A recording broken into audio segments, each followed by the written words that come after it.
Jadi, di One Punch Man Chapter 253 ini, akhirnya kita disuguhkan momen luar biasa saat Void, salah satu karakter yang sebelumnya tampak tertindas, menunjukkan kekuatan kosmiknya yang asli.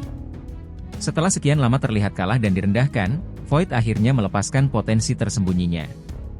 Bahkan, ada petunjuk kalau kekuatannya ini bisa saja melebihi kekuatan Garou Kosmik, yang terkenal sudah luar biasa mengerikan. Rasanya kayak lagi nonton superhero yang gak main-main lagi. Ini serius, teman-teman. Blast, yang dianggap salah satu pahlawan terkuat, tampak kewalahan banget ngadepin fight yang baru ini.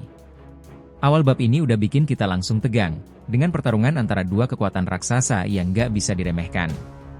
Pikirkan ini, apa yang terjadi ketika dua kekuatan terhebat di alam semesta saling berhadapan, satu bertujuan untuk melindungi, dan satu lagi untuk menghancurkan? Apakah ada batas bagi kekuatan, atau justru kehancuran total yang menanti di akhir jalan ini? Tapi, ini bukan sekadar cerita tentang kekuatan fisik. Di balik serangan-serangan mematikan, di dalam setiap ledakan kosmik yang mewarnai malam, ada rahasia besar yang mengikat mereka berdua. Ada dendam, ada penyesalan, ada sejarah yang tak pernah terungkap. Pertanyaannya, siapa sebenarnya yang akan kalah? Dan apa harga yang harus mereka bayar?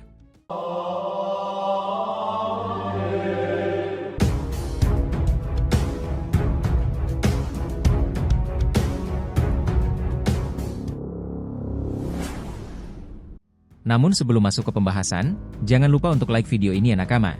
Buat kalian para pecinta anime shounen, channel ini akan memberikan beragam pembahasan seru lainnya, jadi support terus ya agar makin berkembang dan berpetualangan bersama Shounen Odyssey. Nah jika sudah terima kasih banyak dari mati kita mulai petualangannya. Void nggak main-main kali ini. Transformasinya jadi entitas kosmik, nggak tanggung-tanggung, langsung bikin Blast dan lainnya kaget. Mereka nggak siap, mungkin sama sekali nggak menyangka bakal berhadapan dengan level kekuatan seperti ini. Kalau biasanya kita lihat Blast selalu tenang dan mampu ngontrol keadaan, kali ini beda. Dia harus mikir keras buat ngelawan Void. Dengan segala kekuatan yang Void tunjukkan, pertarungan ini berubah jadi Battle of Wits dan nyawa. Di momen ini, Blast jelas mencoba berbagai strategi buat nahan Void. Tapi yang bikin menarik adalah caranya dia ngelawan gak cuma asal serang. Dia kayak punya rencana sendiri buat nyerang titik lemah Void. Blast sering banget memanfaatkan kemampuan teleportasi portalnya buat nyerang secara tiba-tiba. Tapi Void ternyata cukup gesit buat ngehindarin strategi Blast ini. Dia bisa menyesuaikan diri, dan bahkan beberapa kali ngebuat Blast tanpa kewalahan. Apalagi ada adegan di mana Void berhasil ngiris tangan Blast, sesuatu yang mungkin gak pernah kebayang bakal terjadi pada pahlawan sekuat dia. Kekuatan Void ini jelas jadi misteri besar. Di sini, kita lihat betapa dia mampu nerima seluruh kekuatan ilahi tanpa ragu, sesuatu yang mungkin bahkan Garou Kosmik nggak bisa lakukan. Void seolah benar-benar jadi wadah sempurna untuk kekuatan kosmik yang dia miliki, bikin kita bertanya-tanya seberapa besar kekuatannya ini bakal terus berkembang. Blast sendiri sampai nggak percaya bisa menghadapi ancaman sekuat ini. Selain dari segi kekuatan, ada hal menarik tentang karakter Void. Bedanya Void dengan Garou adalah Void nggak punya pertentangan batin soal menerima kekuatan ilahi ini. Garou, meskipun dia punya kekuatan kosmik, selalu tampak ada perlawanan batin terhadap pengaruh kekuatan tersebut. Tapi, Void beda cerita. Dia kayak sepenuhnya nerima kekuatan ini, bahkan kayaknya nggak peduli kalau ada konsekuensi dari kekuatan tersebut.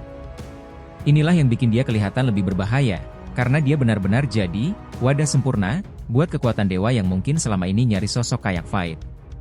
Pas Blast sadar akan hal ini, dia jelas jadi lebih waspada. Kita lihat Blast mulai berusaha keras buat ngendaliin situasi, meskipun sulit.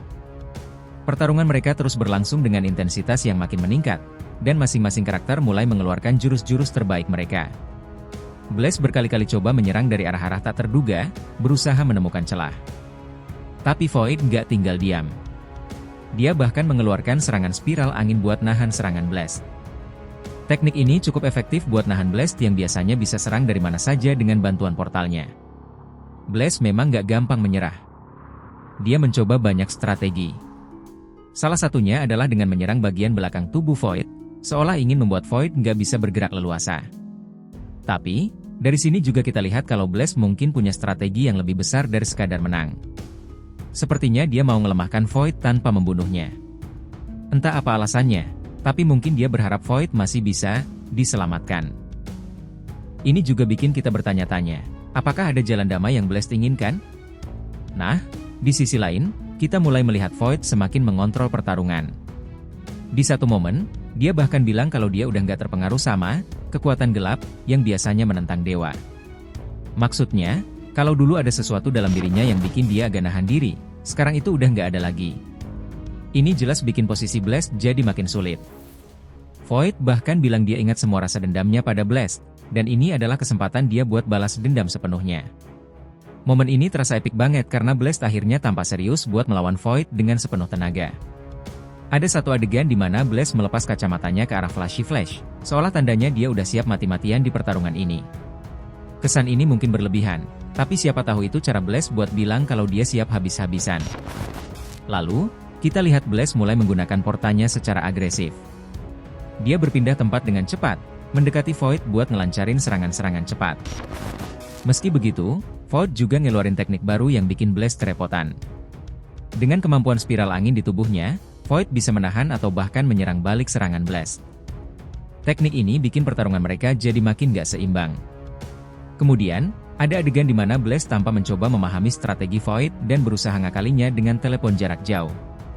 Tapi kenyataannya, Void udah terlalu kuat dan gak bisa ditahan dengan cara-cara sederhana lagi. Bahkan, saat Blast nendang salah satu portal buat nyerang Void, Void cuma balas dengan tenang. Dia udah sepenuhnya siap buat hadapi semua serangan yang datang. Makin kesini, makin jelas kalau Blast nggak cuma coba ngelawan Void, tapi kayak nahan diri buat nggak membunuhnya. Terus, apakah Blast bisa beneran ngalahin Void tanpa membunuhnya? Itu masih jadi pertanyaan besar. Tapi yang pasti, kita bisa lihat kalau tujuan Blast lebih dari sekadar memenangkan pertarungan. Mungkin dia masih berharap bisa membawa Void kembali atau minimal nggak sampai menghancurkan dirinya sepenuhnya. Klimaksnya, Void berhasil ngiris tangan Blast. Momen ini mengejutkan banget, apalagi buat kita yang tahu kalau Blast selalu tampil dominan di pertarungan lain. Kejadian ini bikin kita sadar kalau situasi benar-benar serius. Sonic dan Flashy Flash yang nonton dari jauh pun tampak ketakutan, karena kalau Blast kalah, nggak ada yang bisa nahan Void. Tapi menariknya, meski tangan Blast terluka parah, dia tetap tenang dan ngelanjutin pertarungan. Di sini, Blast mulai bicara dengan Void, mengingatkan dia tentang masa lalu mereka. Dia bilang kalau 15 tahun lalu, Void mungkin bakal langsung membunuhnya tanpa ragu. Namun, sekarang Void seperti terpengaruh sesuatu. Menurut Blast, kekuatan yang Void dapatkan dari Garou justru melemahkan pengaruh dewa atas dirinya. Artinya, mungkin ada harapan Void bisa kembali seperti dulu.